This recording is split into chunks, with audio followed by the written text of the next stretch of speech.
Well, thank you guys so much for being here today. Thanks, Kristen and Wells Turner, for hosting me. Talking to kind of fellow parents about feeding can be a really hot button topic. It can be pretty weighty, but these are conversations that I absolutely love to have.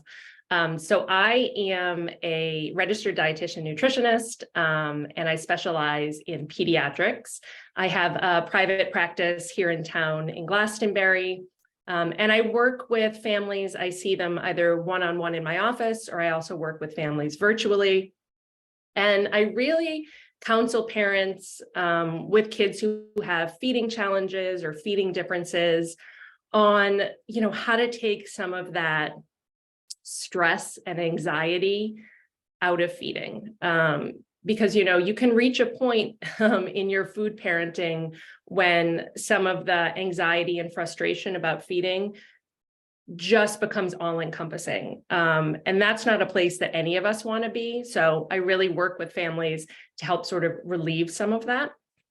And it's funny, when I talk to people, when I first meet them and I mention, that I'm a kid's nutritionist, I'm often met with, a barrage of food related questions. So things like, what's the lowest sugar cereal I can buy my kid? Or what's a good, granola bar with enough protein? Or what's your favorite kid's yogurt? And then sort of after that, initial onslaught of food related questions, a funny thing tends to happen. I'll call it sort of an emotional download. So what I frequently hear from parents when they find out kind of my profession is, feelings of stress around feeding, feelings of anxiety, some guilt, and, a lot of regret. Because I think what happens is when we first become parents, we have an idea of what our feeding relationship will be like with our kids. And that's not always or even often the reality that we find ourselves in. And so I just want to share something with you guys. If you're feeling kind of alone in this, and you're feeling like you're the only one who's experiencing maybe challenges with feeding, I want to let you know that is far from the case. So I'm going to share with you briefly just a really quick conversation that I had with another mom. Now, this was not a client of mine. This was just somebody I met socially. But sort of within the first, honestly, like 3 or 4 minutes, this is kind of what she shared with me. So she was talking about her son and saying, he used to be such a good eater. I didn't think it would be this hard. I swore that I'd never make separate meals, and I know I'm not doing it right. And these are all things that I hear all the time from parents. And I just want to sort of take that last piece there, this idea of, I know I'm not doing it right, and kind of interrogate that a little bit. Because the question that I'd ask back to this mom or to anybody who's feeling this way is, well, how would you know how to do it? And I say that because, when we are first-time parents and we bring an infant home, there is so much information that we're given, whether it's about, breastfeeding or bottle feeding, whether it's about starting solids. If you're a family that did baby-led weaning, there are entire sections of the bookstore devoted to baby-led weaning. So there's a ton of information that you get initially. And then when, your child is eating solids and is old enough to join you at the table, that information disappears. And I find there's really sort of a black hole in feeding information for parents, once your kids kind of reach toddlerhood. And so what do we do when we don't have information? Well, we go to friends, we go to family. Most of us go to the internet and to social media. And when our experience doesn't match what we're hearing from other people, when, our kid isn't eating the sushi or the quiche or sort of the quinoa or whatever you're seeing on your social media feeds, we feel bad and we think that we're doing something wrong. And sometimes that frustration in feeding or that resentment that our child isn't eating the way we see other children eat, that can really impact that feeding relationship. And it becomes less about connecting at the table and more about, let's just get through this. And, that can really have a real impact on your family dynamic night after night. So one of the things I hope that we can do today is really to give you some of that information, fill in some of those blanks with kind of basic feeding theory, help do a little myth busting around kind of what's normal and what may be more problematic, and hopefully give you some tools and some really actionable advice that you can put into practice tonight. So I also wanted to say, I owe sort of everything to these three. I'm the mom of three daughters, and they are really my real life learning lab. So, lest there's any thought that because of my profession, I have perfect eaters, I do not. My kids are kids and they eat like kids. So, all of my advice is sort of tried and tested, not only in my practice with my clients, but also at my kitchen table. So that's all to say, I know of what I speak, and I face the same challenges that kind of all parents face with feeding their kids. And then also wanted just to make a quick disclaimer. So, feeding challenges with kids exist on a spectrum. And it's really only about 25% of kids where we see what we call really feeding challenges or feeding disorders. So most kids, about 75% of kids, live in this typical eating range. And when we say typical eating, that does include kids who are kind of what we describe as picky or selective eaters.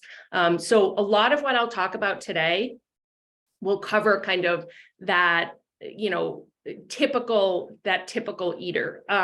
There's also an interesting piece here, these misperceived feeding challenges.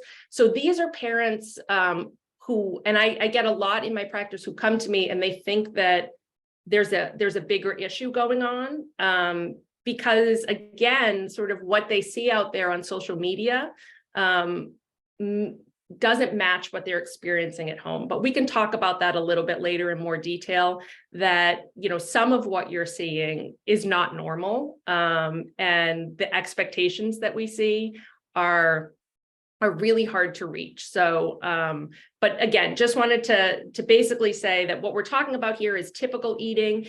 If you have a child who is sort of in that 25% and is having sort of more feeding difficulties, more feeding differences, we have different tools in the toolbox for that. So, for example, if you have a kid who's sort of more neurodiverse, or has a lot of, sensory issues, some of what I'm talking about today will be applicable, but some of it, some of it's going to need to be very specific to your child. So if that's your situation, you may need a little bit more hand-holding than some of what we're talking about today. So, if any of this, isn't sort of matching your experience, feel free to, send me a note, an email, a DM after this, and we can talk a little bit more about it. So let's jump into it. And as I'm going along, as Kristen mentioned, if you guys have questions, please feel free to put them in that comment box, and we'll get to hopefully all of them at the end of this. But I did want to start by just saying, this is probably one of the most typical ways that conversations start with parents who come to see me. How do I get my child to fill in the blank? How do I get them to eat vegetables? How do I get them to, become less obsessed with, sweets and treats? How do I get them to sort of, you name it?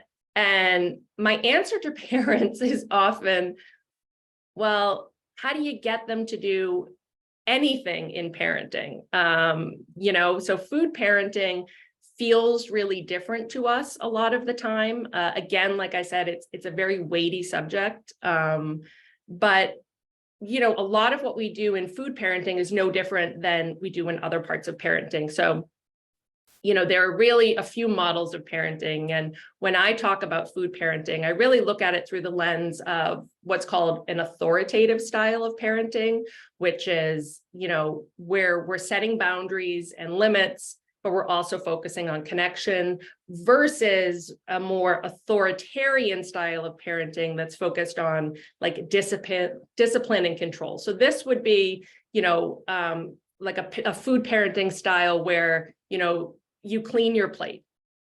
Nobody leaves the table until, everything is eaten, or, this is what we're having tonight, like it or not, you're going to eat it. And we can talk about lots of reasons why that is not a food parenting style that I, recommend. But so just so you know, this idea of sort of getting your child to eat a certain way, we're really going to interrogate that today and look at that in more detail, and hopefully, maybe change your way of thinking a little bit around that. So what do we do as parents if we can't sort of get our children to eat a certain way? Well, what we can do instead is look at a little bit of a mindset shift. So instead of getting your kid to eat XYZ, we're going to look at how do we get our child to develop what I'm going to call, sort of intrinsic curiosity and like self-motivation around eating. Because as you know, as a parent, you can talk till you're blue in the face and tell your child what they should be doing, what they should be eating. And, that's just kind of going to become a battle zone, basically. So anytime you're telling your kids, and you guys know this as well as I do, to do something, it's a perfect opportunity sort of for them to butt heads with you. So instead of doing that, we're really going to work on, making your kids feel safe and in a way that they can become naturally curious about food. So we do this through a model. It's called the responsive feeding model, and it's based on something called the 3 C's. So in order to develop that, again, it's an intrinsic curiosity that we want to develop in our kids around food.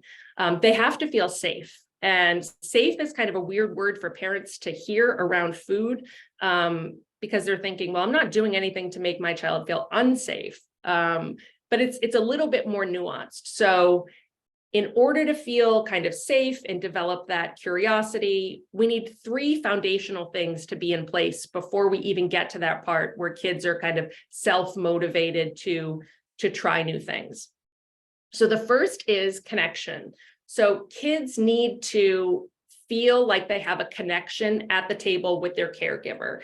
And so part of that is, again, like feeling like you're not being judged, that you're not going to get in trouble, that, there's no agenda that your parents have that you're not meeting. So really working on a relationship with your child at the table where the expectation is not necessarily that they're eating certain foods or eating certain amounts of foods. And we're going to talk about that in a lot more depth. But so connection is one piece. Feeling capable. So, we want to give our kids little wins at the table. We want them to know that they have the skill and the confidence to be able to, sort of tackle a world of food. And the last piece is control. And we need to give our kids some autonomy with feeding. And in order for kids to kind of grow as competent eaters, they do need to have some control. And we're going to talk about that in terms of where we can give them control within, within an eating environment that we have set limits on. So all of this to say that, what we're really trying to do is have agenda-free feeding. And that can feel sort of counterintuitive to parents because a lot of us do have an agenda with feeding. Our agenda is we want to get our kids to eat a certain way. We want to get our kids to eat certain foods over other foods. But what I'm going to ask you to do today is to try to suspend some of that, and just to come along sort of on this journey with me today. And hopefully we can slowly start to change that mindset a little bit and look at perhaps developing some different goals for feeding your family. So the way that we're going to do that today is to talk about sort of feeding within 6 basic principles. So how are we going to sort of encourage that curiosity and that motivation for your child? And how are we going to make sure that they feel sort of safe and supported in the eating environment that you're creating to really help foster that? So the first thing that we're going to talk about is perhaps the easiest. So this is the B in better, which is being together. So eating is a learned behavior, and it really needs to be reinforced. So I often tell parents, many of us think that eating is sort of akin to learning to walk.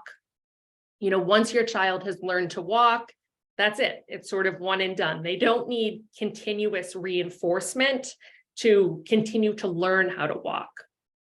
And many people think that's what eating is for children, when in fact, eating is really sort of more like learning how to sleep than it is learning how to walk. And what I mean by that is if you're a parent and you've done sleep training and you've sort of gone through all of those sleep jags that happen when different developmental milestones happen in your child, that sometimes there's a reset that happens where you kind of have to go back to square one and almost like teach your child how to sleep again.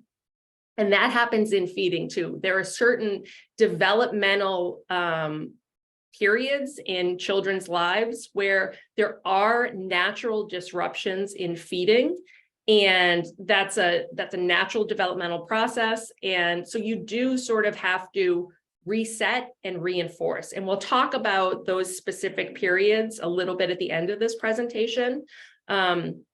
But again, just to say, like, your table is your classroom and you are your child's best teacher. So, we really need to assess the environment at our tables. And, if every night you're coming to the table and there's a level of stress here and everybody's miserable, and there's sort of, the bickering, the expectations of you need to eat X and Y. I mean, that sort of stressful environment is not conducive to learning for kids. And so we really want to assess the environment that our kids are coming to the table in, and make sure it's an environment that's welcoming, it's fun, and it's a real place where there can be connection, versus this idea that, your child is there to do X, Y, Z. So we're going to teach through modeling and providing what I'm going to call opportunities for engagement. So here, this is a term you might have heard people talk about: food exposures. So people often say, it takes X number of exposures in order to get your child to try something. I will say I have not found that to be the case with food. You could put broccoli on the table for 20 nights in a row, and a lot of kids are just kind of going to ignore that broccoli. You could do the same thing with any food, with lasagna, with you name it.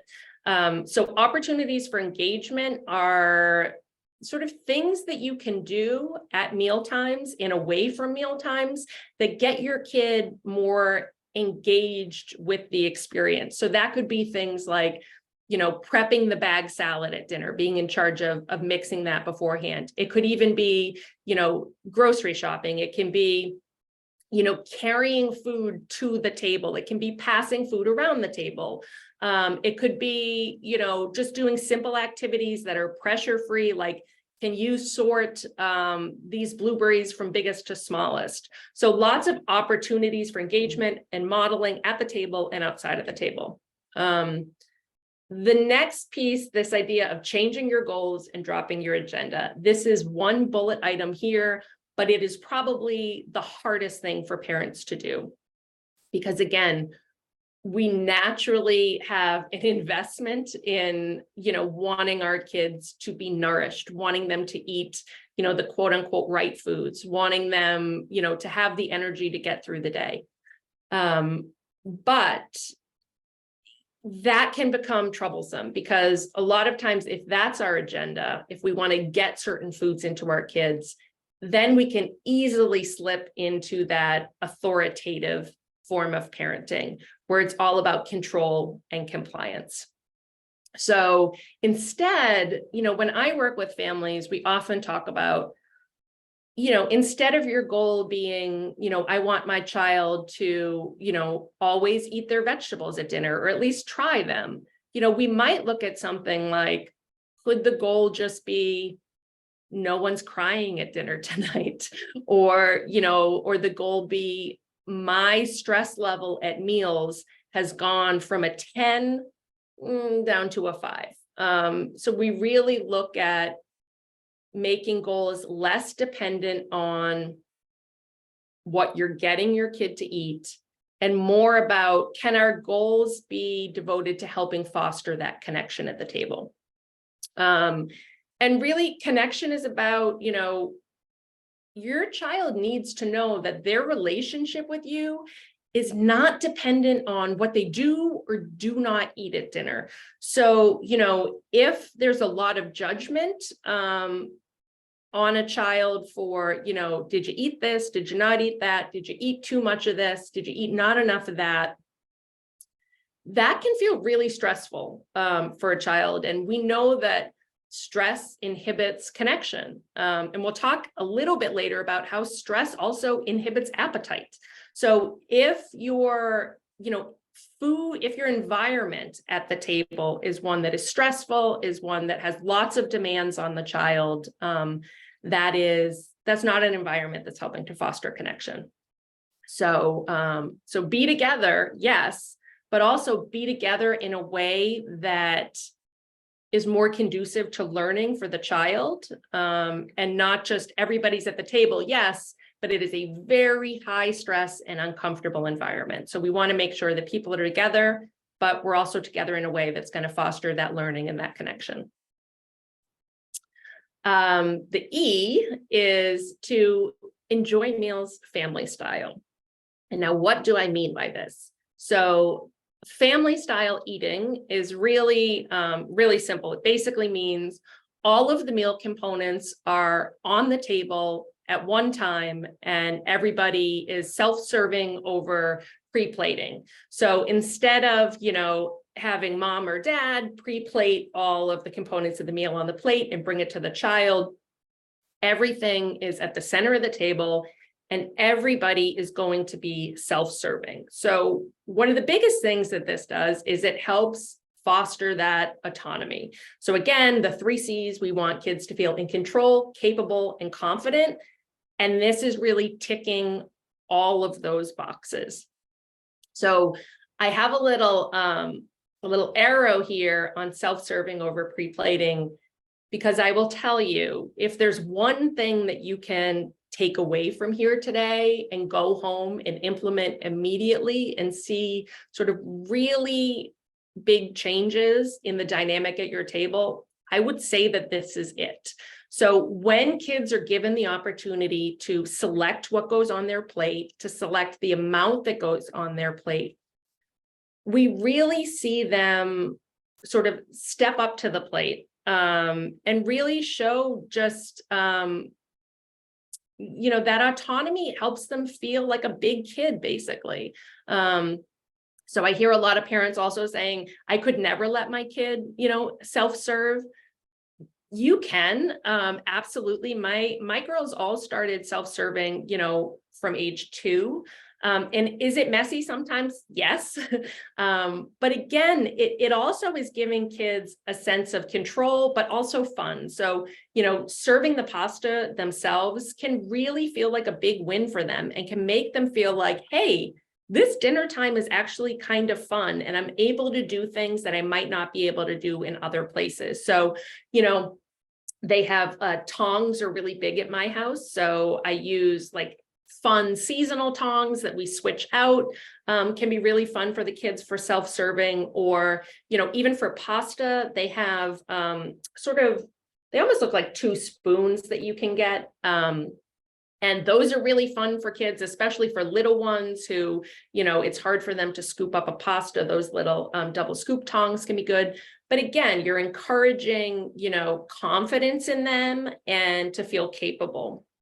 The other thing that having all the foods at the center of the table does is it helps kind of get away from that idea of kids having, my food and their food mentality. So if you're in a space right now where, parents may be eating separate from the kids or having separate foods, and kids are eating kind of a separate menu from parents, when everything is pre-plated, it's sort of a self-fulfilling prophecy. It's, these are my kid foods, and this is what dinner looks like to me. Dinner, and then it kind of becomes a definition in their head. So dinner are my kid foods, and those are mom and dad foods on their plate. But when everything is at the center of the table, even if, your child's preferred foods are there, if everything is sort of neutrally served, as the meal, not as mom and dad's meal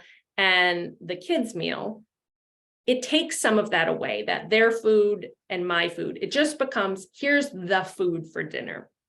And talking a little bit about preferred foods, it is okay to serve your children preferred foods. I would say, the way that we want to go about that in introducing variety is, yes, serve preferred foods, but alongside other foods. So we really want to find a balance of a child feeling over challenged when they get to the table or under challenged. We don't only want to serve, their favorite foods all the time, because how are they going to learn to kind of grow and have opportunities to interact with other food?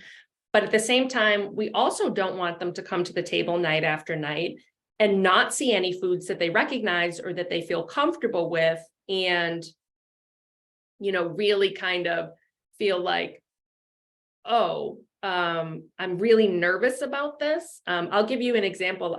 I used to travel a lot in my 20s, and I remember one experience being in a foreign country and, going out to dinner and seeing nothing on the table that I even recognized. The textures were different, it was a very uncomfortable feeling. And I'm not a person who tends to be overly selective with food, but, then I saw a bowl of rice and I felt like all of that anxiety was relieved, because I thought, oh, there's something that I recognize. It's something I know I can fill up on, and I'm good. And your children sort of need that same support at mealtime. So we want to be considerate of their preferences when we're serving family meals. And we want to leverage those foods that are what I'll call their safe foods. So those are the foods that they typically eat, but, not necessarily only serve those foods. So I'm going to give you guys some visual examples of what that looks like.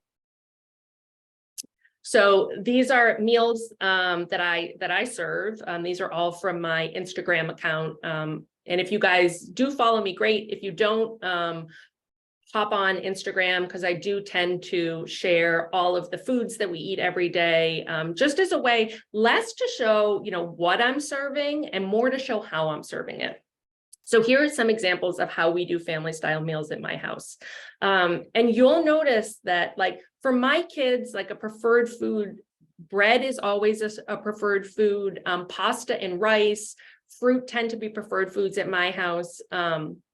So you'll notice that those things appear frequently. So when I'm planning meals, I am making sure that I am being considerate of my kids' preferences. So you might see, so the second picture here, it's more of like a casserole dish. And, casseroles can be really hard for kids, those mixed food dishes. So if you're serving that, if I'm serving that, I want to make sure that I'm also serving it alongside other foods that I know my children will eat. So here we have like crescent rolls and grapes. I have one kid who's a big salad eater. So I know that even if they're not going to sort of experiment with the casserole that night, that I am giving them opportunities to eat dinner with us. And it is okay, and I will repeat this again, it is okay if you serve dinner and your child only wants to eat, one part of the dinner. So if your child just decides, I'm just going to eat bread and butter tonight, that's absolutely okay. And again, we want to give our children the control and the autonomy to decide that, that's the component of the meal that I feel comfortable with tonight. And that's what I'm going to eat. So here's another page I wanted to show you, because a lot of times when I show families, how I serve meals family style, I see their eyes kind of roll back and they say like, I am not washing all of those dishes. So if that's a concern, you can also do family styles kind of on a big platter. So here are just some examples of how we do that at my house. And one of the benefits of doing it this way is if you have a child who is a little bit sensitive to foods touching on their plate, this is a nice kind of stepping stone for them to see kind of on the larger family platter how foods may be touching, but it doesn't necessarily have to translate to their plate. So if the chicken and the green beans and the rice are touching on the main platter, and they want to, put some of those on their plate and want to have them in very separate compartments because that makes them feel safe, that's okay. But again, this is just a visual cue to them that it's okay if foods touch sometimes. And this is just to show those parents who look at those meals and think we are so far from that. My kiddo is only eating, a handful of preferred foods, and every night we are having, chicken nuggets. So if that's you can do this with chicken nuggets. So here's an example of a deconstructed meal. So deconstructed just meaning, we're having all the components of the meal out, and then the kids can kind of assemble the meal to meet their own preferences. So here's an example of doing like a make your own rice or a make your own salad bowl. And in this instance, the protein that I used this night were just regular old chicken tenders that I cut up. So your child is able to come to the table, see a preferred food, but it's presented in a way that is less like this is your food, this is your kid food, and more of this is the family food that we're eating tonight. So again, if you start with family style meals and incorporating some of their preferred foods into it, it does change the mindset at the table. And over time, the first night, the first couple weeks that you serve a food like this, your child may still only navigate to the chicken tenders and that's what they're eating. But the goal is over time to reduce that stress and anxiety of seeing kind of unfamiliar foods at the table. And, maybe, in a couple weeks, your child tries something else at the table. Again, that's not necessarily the overarching goal. The overarching goal is, again, connection and safety at the table versus getting certain foods into your child.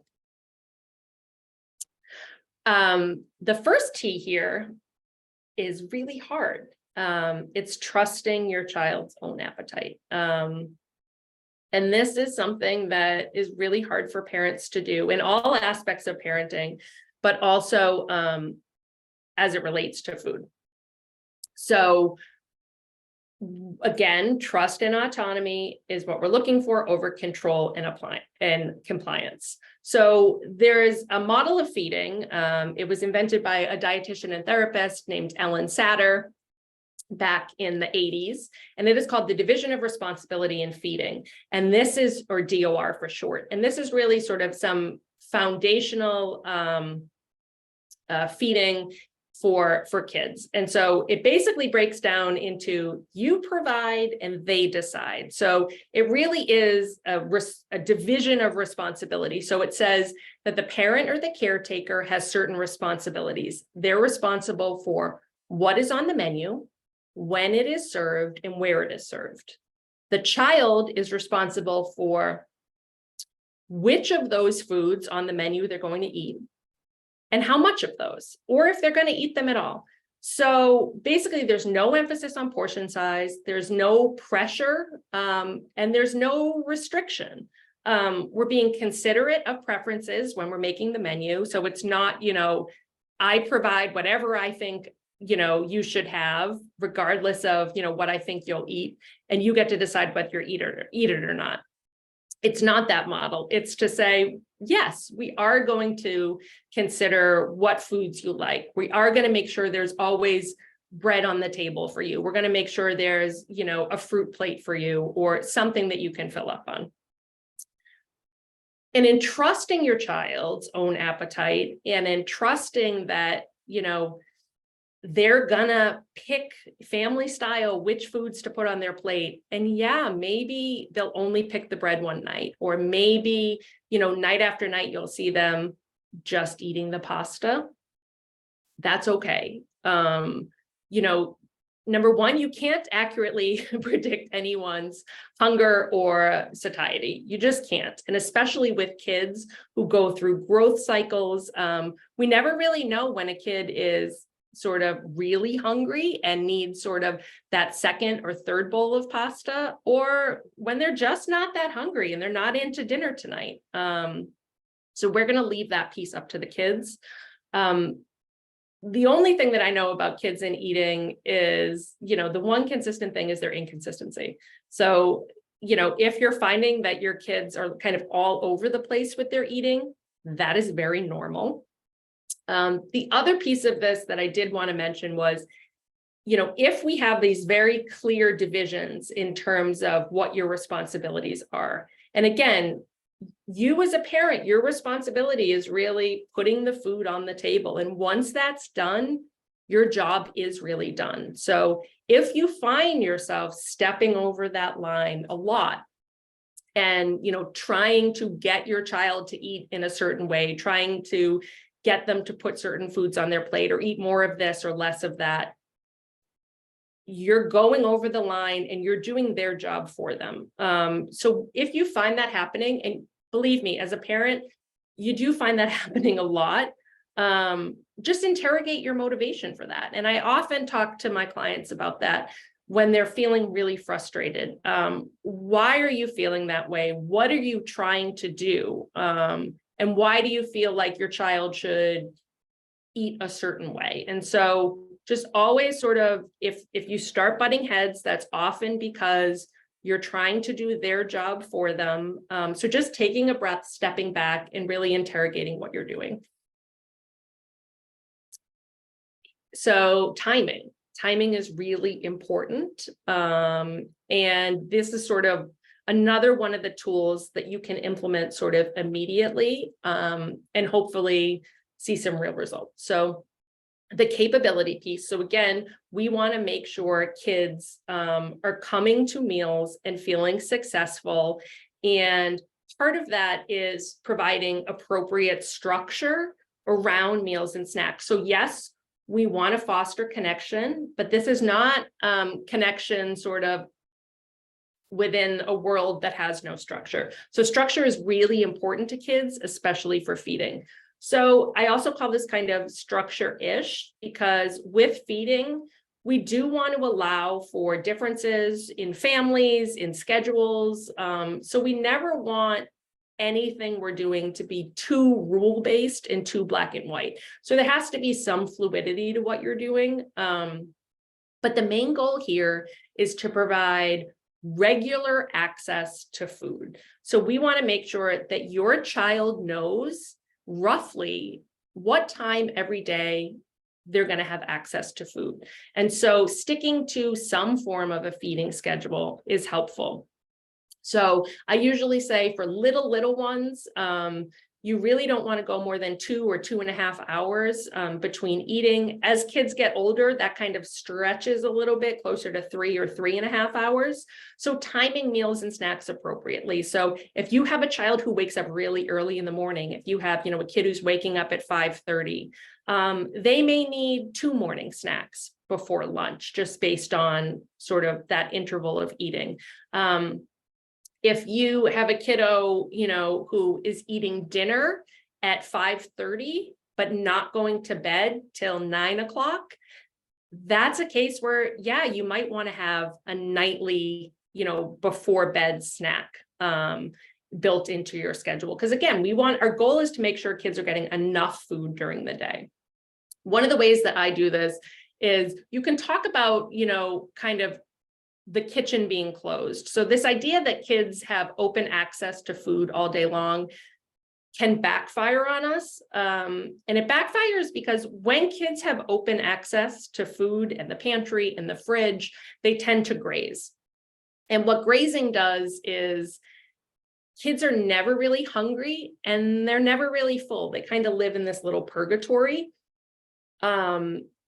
And that's not good in terms of getting them to the table and hungry and ready to eat. So that's our goal. Our goal, like, hunger is not a bad thing. It's okay for kids to feel hunger and to come to the table like hungry. That's actually the goal of feeding, is we want to time meals and snacks so that at each meal and snack, the child is hungry and ready to eat. So closing the kitchen in between those intervals and just saying, like, yeah, snack time is now, and reminding them, because a lot of times kids won't eat at these eating opportunities, but just saying, not you have to eat your snack right now, but just a gentle reminder, the kitchen's closing after snack and, it's not going to open again until dinner time. So just want to make sure that this is your opportunity to eat and it's not going to open again till later. So some of that structure can really set your kids up for success at mealtime. Talking a little bit more about snacks now. I know I showed you some examples of meals. So just to talk through snacking, the snacking piece a little bit. So these are sort of 3 key reminders when I work with parents and we talk about snacking and snacking schedules. The first is a snack is a time for food. It is not a type of food. The second is a snack is not an add-on. It is essential for growing bodies. Anybody with a child, an adolescent, your kids are growing, they need to get enough food during the day. So I think sometimes as adults, we think, the snack is almost like a guilty pleasure or a nice to have, not a need to have. For kids, we really need to be consistent with serving snacks. So that means, if you develop a schedule and you say, afternoon snack is at 3 o'clock, but your child doesn't ask for the snack at 3 o'clock, you still serve it. You need to be proactive. Remember, your job as a parent is deciding what's on the menu, where it's served, and when it's served. So you want to make sure that you are consistent with providing that food. So even if your child doesn't ask for it, the snack still shows up at the table.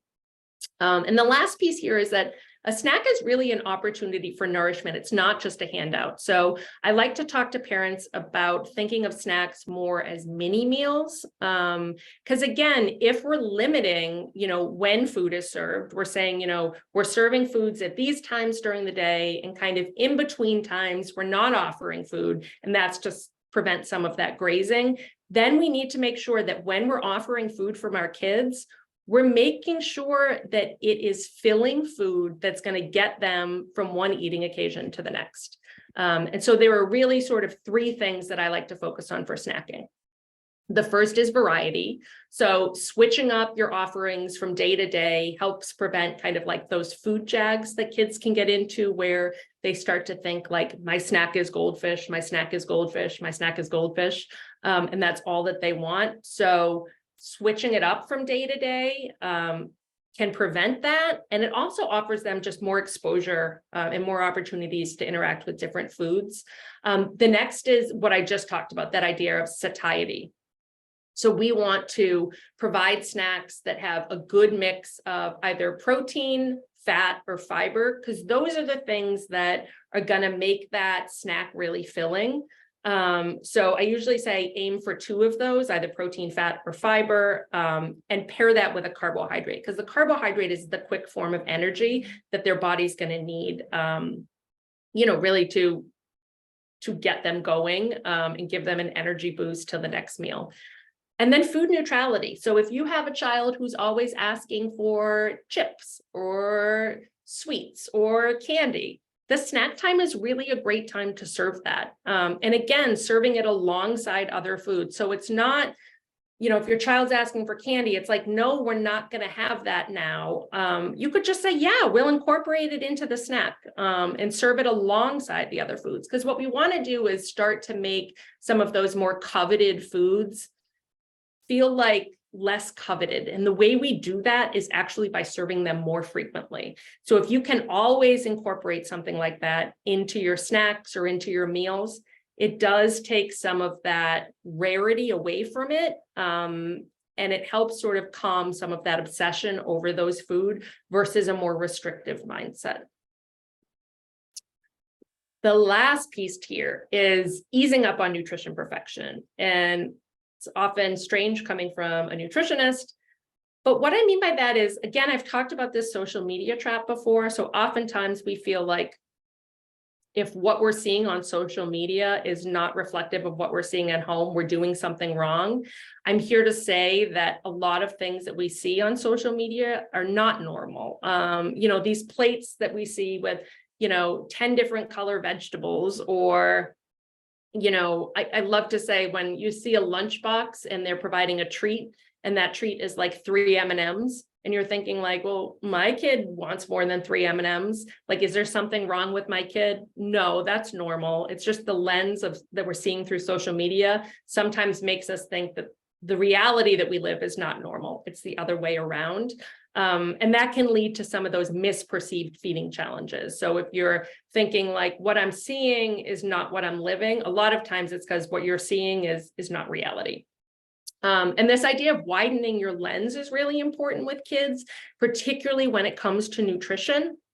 So, one of the things that can happen is, as parents, we think really intellectually about what a plate should look like. So we think, half fruits and vegetables, a protein source, maybe some whole grains. And when our kids don't necessarily eat that way, we think, well, they should be eating in a certain way.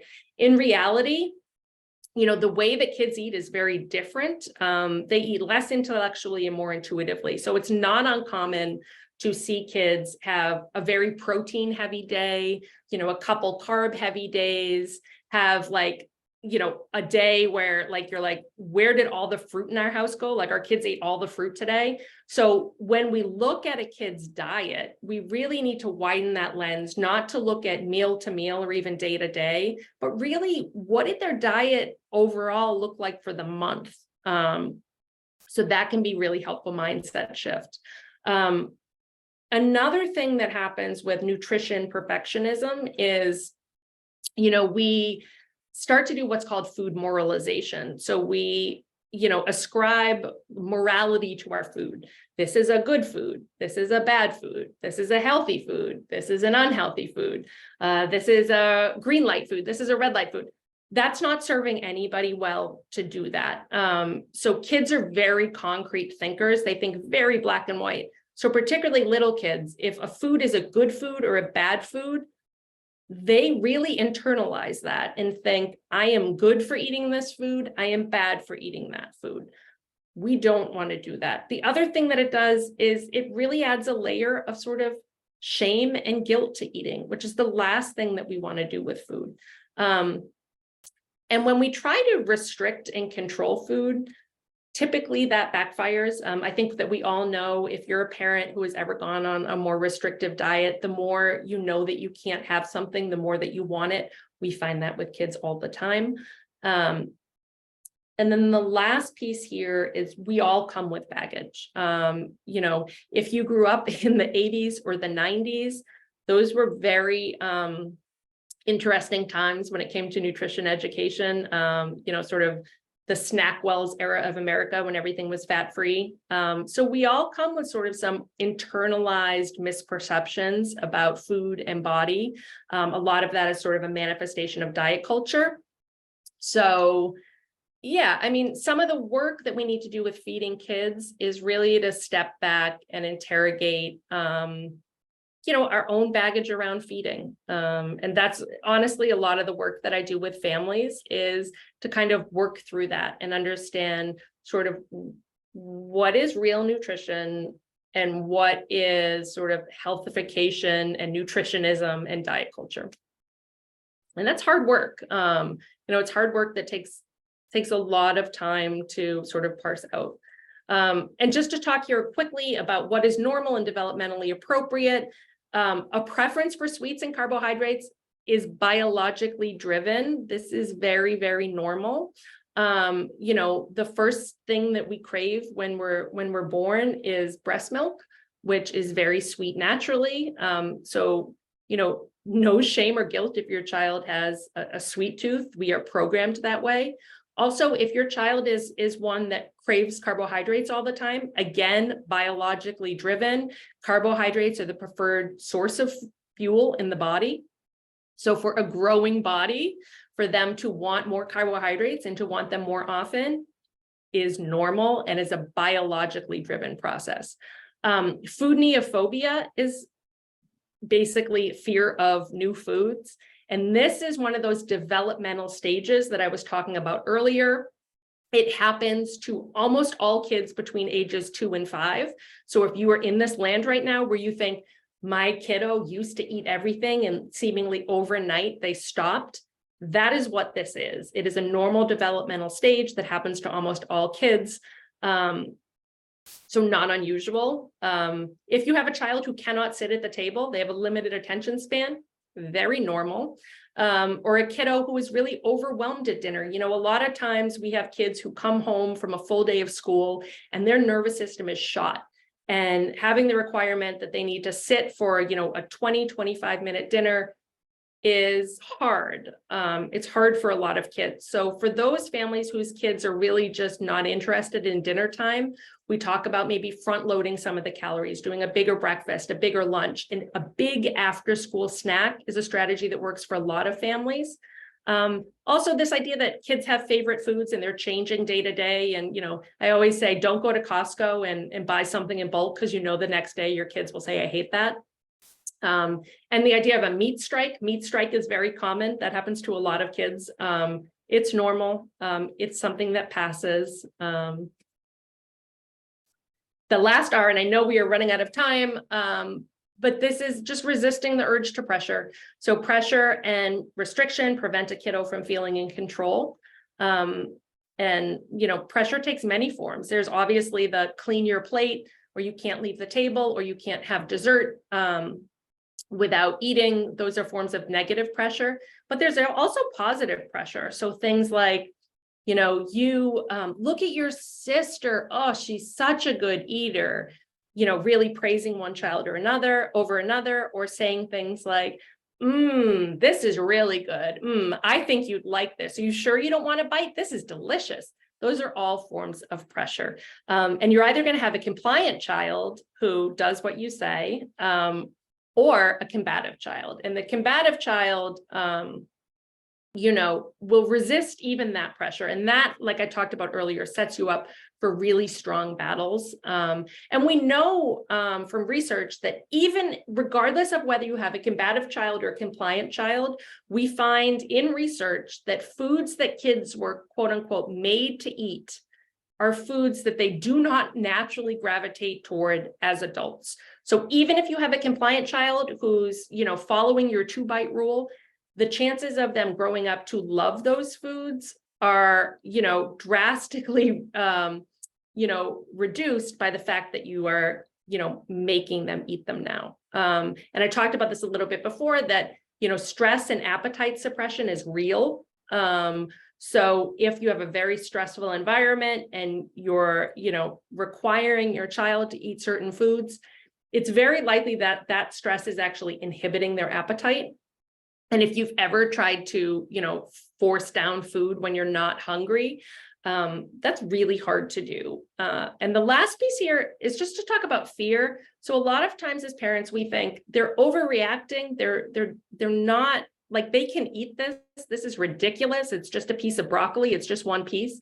What I'll say about kids is many kids have real fear about food. And it's the same. I often use the analogy, you wouldn't take a child who was nervous to go on a water slide up to the tippity top of a water slide and say, you're going to go down now. You see, your sister does it, mom does it. Let's go. Forget about this. You're going down that water slide. And you have a kid who is expressing real fear of that. Same thing with feeding. It may not be a water slide to you, but to your child, it can feel that way. And they can feel really out of control around a really stressful feeding environment. So just keep that in mind, that what might not seem like a big idea to you can be really scary to them. So just to recap, the 3 C's we talked about to encourage that intrinsic curiosity or connection, feeling capable and feeling in control. And my 6 tips to helping facilitate that would, be together at meal times, enjoy meals family style, trust your child's own appetite, even though that's really hard, ease up on nutrition perfection, and really resist the urge to pressure. And so thank you so much. I hope that you got something out of this. I hope there are pieces that you guys can bring home tonight and do at your own table. If you want to find me after this, my website is here. There's a calendar on there if you want to make a call. I offer like free 15-minute consults. If there's anything specific you want to talk about, you can book that on there. And please follow me on Instagram. I'm really active on that. And again, sort of share all of these meal and snacks. So yeah, so I hope you enjoyed it, and I'm happy to take some questions if we have time.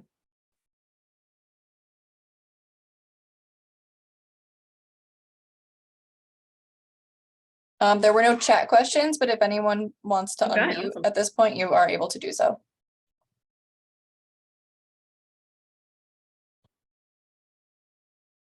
Hi, my name's Hannah. I have a 2.5-year-old and a 5-week-old. Mm-hmm. So a very transitional period in our household right now.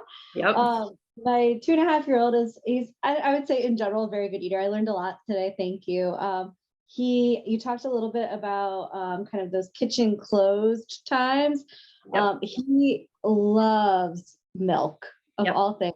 Mm-hmm. I think pretty natural thing to be obsessed with. Yep. So I think we, without realizing it, have tried to slowly start to do that kitchen close time, but it's really been focused on milk. Yep. He'll just totally melt down if it's not available to him always. And I know, and we've been trying to just let him have it, but I feel like he's just getting really maxed out on that daily, to the point where now he's even made himself sick at night because he's had too much. Yep. Any quick strategy? Yeah, absolutely. So milk is one of those things that can be really hard because your child can easily fill up on that. And the thing that we don't want to do is have them using milk to fill up on instead of food, right? So I think the recommendation, you said is about 2.5, I think is about like 16 ounces of milk a day. And again, that's sort of within a range. So if it's, I'd say if you start creeping up into like, you're having like 30 ounces or more a day, that can become problematic for a couple reasons. One of that is because it can inhibit iron absorption. But if it's just, a habit thing and he's really used to having that milk, and it's really, a lot of kids, I mean, it's comforting if he's had milk for 2.5 years and it's almost like a security blanket. So yeah, it is hard. I would say as much as you can to serve milk at meals and snacks and not in between. And you're right, you will have meltdowns. It is like this type, all feeding is not without meltdowns. And I think as parents, our intuition says like somehow when it's around food, like we don't want our kids to be crying and saying they're hungry or, I want this or that. It's really hard for us. But I often tell parents like, how would you handle this if it was not about the milk or the food, if it was about extra time that he wanted on the iPad? And I think like when you put it in that frame of reference, people are just like, well, I'd just say no iPad. Like, these are the rules. This is the schedule. Like, we don't do iPad now. And it is the same for feeding. So if you have kind of a schedule and boundaries around food, it just becomes kind of natural. And you say the kitchen's open and the kitchen's closed. And yes, they will have meltdowns. But it's like, just as any other part of parenting, when they're going to have meltdowns, you just kind of work through it, as hard as that is when it's around food. Hello, this is David. Hey. How are you doing? I not so much a question as I just want to thank you for this presentation, because I've learned so much. Oh, thank you. And I'm looking forward to downloading the recording so I can go over it a few more times and take better notes. My son, 7 years old, is definitely in the combative area, and he's a carnivore. Yep. And so what I really need is to get more options for him. Mhm. Have definitely been a pre-plating kind of guy. I've been trying to get him to, do his eating on his own, so to speak. Yep. And it's only been in the last year or two that I've been putting things out and making sure he cuts it, but he's always fights that stuff. It's kind of weird. So if you have any advice for that, that'd be great. So I guess I do have a question, but I more wanted to say thank you, and I want to. Oh, sure. Yeah. So you're saying, so he's a carnivore, he loves meat, but when you're, sorry, can you just explain the situation a little bit more? So he's combative about meals all the time, and it's very hard to get him to eat anything but meat. Oh, I see. Okay. And he needs more vegetables and fruit. He doesn't even like fruit that much. It's weird. So hopefully I'm going on your website, you'll have some of those ideas for. Yeah, absolutely. And I would say, it's a hard thing to realize, or to think like there's not enough variety in the diet, and how do you add that? And the way that you add that is just, again, kind of neutrally add it among other foods. Make sure that, like, one of the benefits of doing those scheduled meals and snacks, and really making snacks more of like a mini meal, is that it provides more opportunities during the day for them to interact with a broader variety of food. So if your snack, and I find, like, for 7-year-olds, after school snacks can be a really great opportunity to get them to kind of interact with more foods, because most of the time kids are really kind of very hungry when they get home from school. It's often like the time of day that their appetite is highest. So we want to work with kids, to introduce them to a lot of variety at those times when they're hungriest and willing to eat. So that's one of the benefits of, like, kind of serving like a snack plate or something with lots of variety there, because if you're serving it at a time that they're actually hungry, they're more likely to kind of experiment with different foods. But again, like, I would say the goal being not necessarily to get him to eat different foods, but to get him exposure to different foods can be really helpful. And things like smoothies, if they don't like smoothies, like, oftentimes we do smoothie pops at my house, or like thinking more broadly about fruit. So if he has like some selectivity around fruit, you can look for like frozen fruit. Will he eat that? Will he do dried fruit? Will he do freeze-dried fruit? So kind of broadening the scope of what you're looking at. And the same thing for vegetables. Like, oddly enough, a kid who's really selective about vegetables or doesn't eat any vegetables, one of the first things that parents often try and have success with is frozen vegetables that are still frozen. So like snacking on frozen peas or frozen carrots. And that sounds really bizarre to an adult. But sometimes it's just that, the thing with fruit, right, and vegetables is, like, unlike a cracker or a goldfish that are always the same. Every bite is the same and consistent. With fruit and vegetables, like, if you ever had a bowl of blueberries, every bite is inconsistent, right? The taste is inconsistent, the texture is inconsistent, and that can be like really off-putting for kids, which is why they gravitate away from those. So looking for things like frozen fruit, which has more consistency, dried fruit, which has more consistency. If they're more of a selective eater in that, you can start to experiment with like different types of those foods. All right, thank you. Yeah, it's weird. He's still in the food fear thing. Yeah, and that's very normal. And I said it's about 2 to 5 years old. It can extend for a lot of kids a little bit further than that. Okay. All right, thank you. Sure.